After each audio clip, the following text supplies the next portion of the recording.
I'm a technology evangelist for Code Counsel, and through Code Counsel I try to evangelize technology, be part of the early on processes where decisions are being made about what technologies to use and how to use them. Another thing that we want to be evangelizing on, Open XML, very interesting. And what's the buzz all about? It's about documents, of course.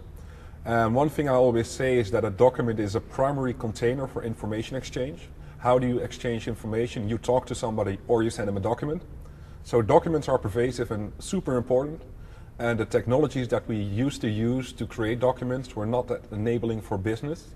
So there are a lot of hard things to work with, and Open XML tries to enable that in a way that we didn't have before, through the use of XML and standard technologies like zip, digital signatures, standards in that as well. So it's all about enabling the document workspace, which is of course super important for almost any business out there. I never found a business which don't do documents, because we all need to send invoices.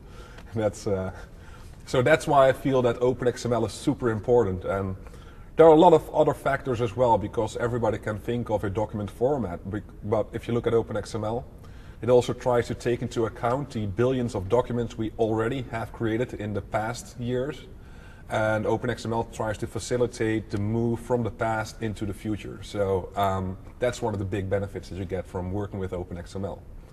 And another thing that I see in the technology, and of course you can talk about XML, hey, P stands for paragraph, that's all really cool and interesting, and you can read my book if you want to learn about that. But it's also a lot about business semantics. If you take a document, any document that you see contains flat formatting, saying hello, and then you get a name. So the name is a piece of business data.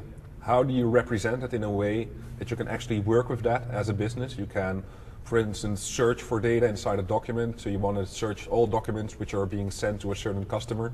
So you want to get to the data in a document.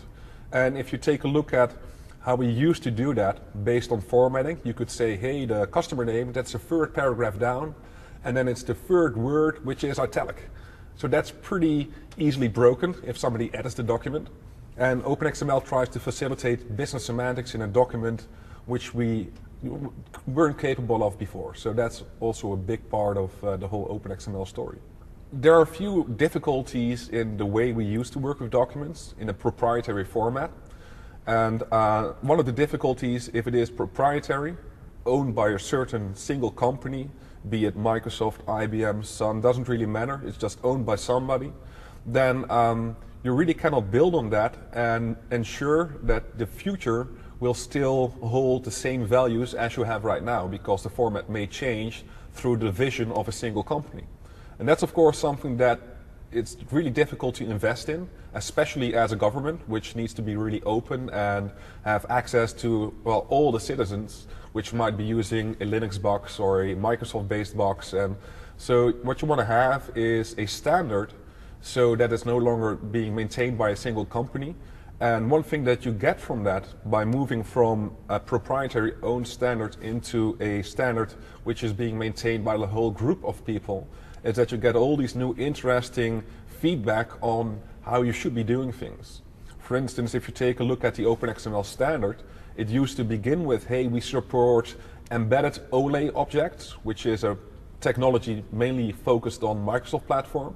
And then we found that people, hey, we want to be doing that on a Unix box, but we don't support OLE, but we do want to be able to embed that. So you get all these new interesting ideas how to really create a standard which provides far more value than when you have this single tunnel vision on what it should be. So all this open discussion really enables that.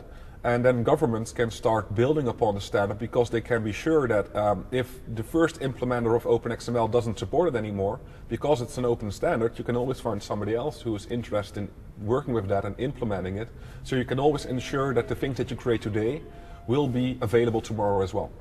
And that's something that wasn't there before, and that's something that I think is highly valuable.